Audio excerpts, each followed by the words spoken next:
नमस्कार all of you. आपको कक्षा 12 जीव विज्ञान वंशागत और विविधता के सिद्धांत चैप्टर पढ़ रहे हैं।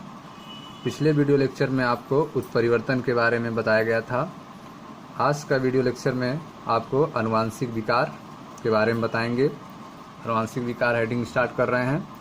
तो इसमें पहला जो हेडिंग है आपका वंशावली विश्लेषण के बारे में, पेडिग्री एनालिसिस के बारे में। ठीक है, तो वंशावली विश्लेषण की ज़रूरत क्यों पड़ी, ठीक है, इसके बारे में हम पहले जानेंगे।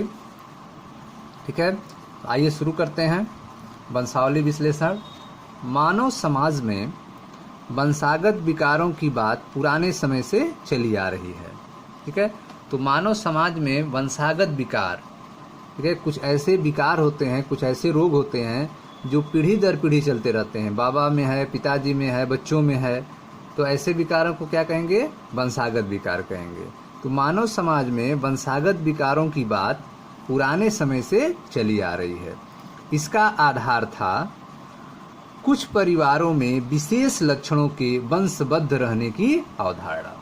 ठीक है, किस अवधारणा कहा गया? इसमें देखा गया कि कुछ परिवारों में विशेष लक्षण जो होते हैं वह वंशबद्ध रहने की अवधारणा, अर्थात वंशबद्ध रहते हैं, वह हमेशा दिखाई देते हैं। उनकी संतानों में, बाबा में वो लक्षण थे, पिताजी में वो लक्षण हैं, और फिर बच्चों में वो लक्षण दिखाई देते हैं।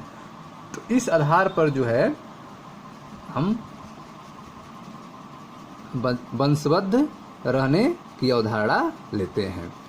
तो मानव समाज में वंशागत विकारों की बात पुराने समय से चली आ रही है।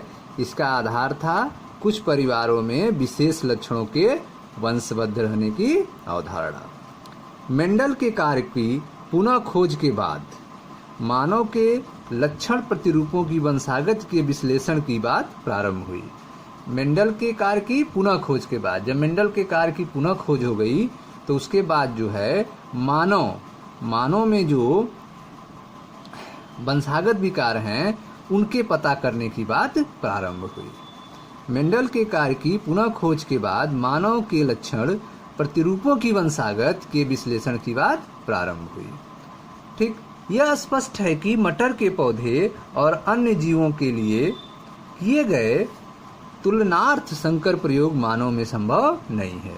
जिस तरह से आप मटर के पौधों में प्रयोग कर सकते हैं, ठीक है, तथा जैसे ड्रोसोफिला मक्खी छोटे जीवों में आप प्रयोग कर सकते हैं, उस तरह का प्रयोग जो है आप मानव में नहीं कर सकते हैं।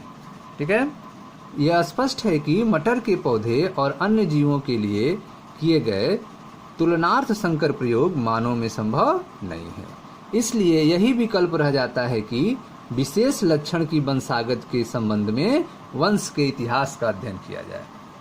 क्या तो मानव पे प्रयोग संभव नहीं है, इसलिए अब एक ही विकल्प बचा है कि विशेष लक्षण के लिए, ठीक है, विशेष लक्षण के वंशागत के लिए उसके वंश इतिहास का अध्ययन किया जाए। ठीक है, उसके कई पीढ़ियों तक अध्ययन किया जाए। तो मानव में प्रयोग संभव नहीं है, इसलिए यही विकल्प रह जाता है कि विशेष लक्षण की वंशागत के संबंध में वंश के इतिहास का अध्ययन किया जाए। कई पीढ़ियों तक जारी लक्षणों के ऐसे विश्लेषण को वंशावली विश्लेषण कहते हैं। कई पीढ़ियों तक जारी लक्षणों के ऐसे विश्लेषण को वंशावली विश्लेषण कहते हैं। तो अगर कई पीढ़ियों तक किसी लक्षण का अध्ययन किया जाए तो ऐसे विश्लेषण को क्या कहेंगे? वंशावली विश्लेषण कहेंगे। इस प्रक्रिया में वंश वृक्ष, ठीक है, फैमिली ट्री, इस प्रक्रिया में वंश वृक्ष में एक विशेष लक्षण का पीढ़ी दर पीढ़ी विश्लेषण किया जाता है। तो आप देख रहे हैं वंशावली विश्लेषण में क्या किया जाता है? इसमें जो है वंश वृक्ष में एक विशेष लक्षण का पीढ़ी दर पीढ़ी विश्लेषण किया जाता है, उसका अध्ययन किया जाता है। मानव आनुवंशिकी में वंशावली अध्ययन एक महत्वपूर्ण उपकरण होता है।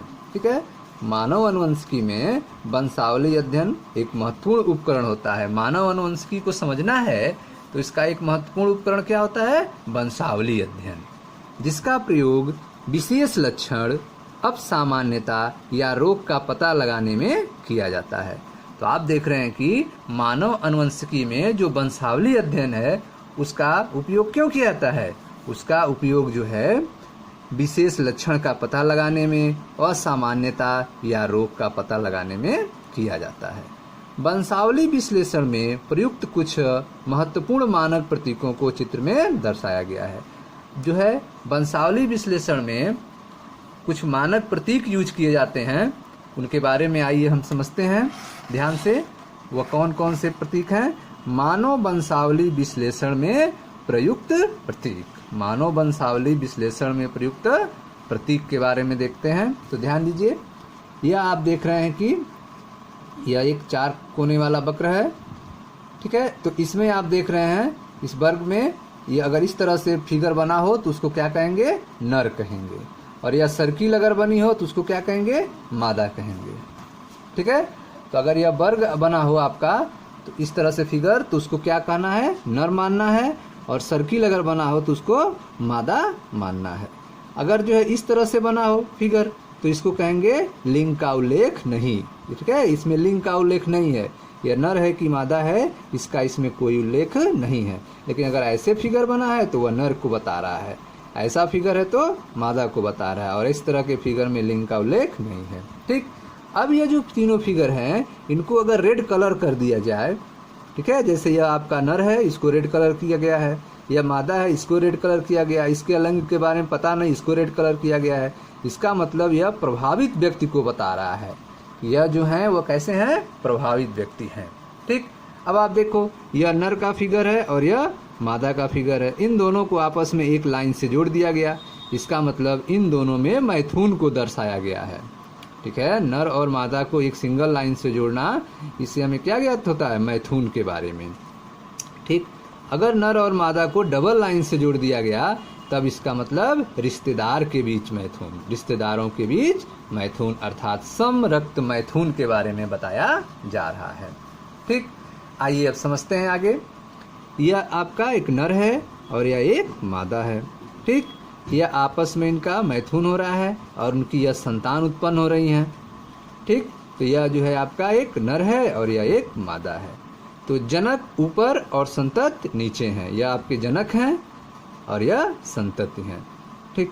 अब यहाँ पे देखें यह जो है नर है मादा है, यह इसकी संतति है, संतान है। यह रेड कलर में है अर्थात जो नर शिशु है वह क्या है?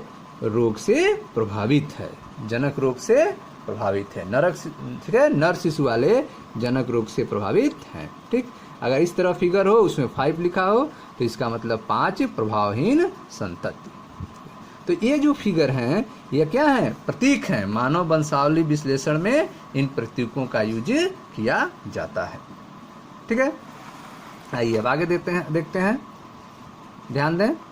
जैसा कि आप इस अध्याय में पढ़ चुके हैं कि किसी जीव का प्रत्येक लक्षण क्रोमोसोम में विद्यमान डीएनए पर स्थित जीन में निहित होता है, ठीक है। आपको बताया गया कि जीव का जो प्रत्येक लक्षण होता है वह क्रोमोसोम अर्थात गुणसूत्र में उपस्थित डीएनए में स्थित जीन में निहित होता है। जो क्रोमोसोम है वह डीएनए से बना है और उस डीएनए में जीन पाया जाता है, वहीं पर जो है प्रत्येक लक्षण उसी जीन में निहित होते हैं। किसी जीव का प्रत्येक लक्षण क्रोमोसोम में विद्यमान डीएनए पर स्थित जीन में निहित होता है। डीएनए ही आनुवांशिक सूचना का वाहक है। डीएनए ही क्या होता है? आनुवांशिक सूचना का वाहक होता है और यह बिना किसी परिवर्तन के एक से दूसरी पीढ़ी में स्थानांतरित होता जाता है, ठीक है।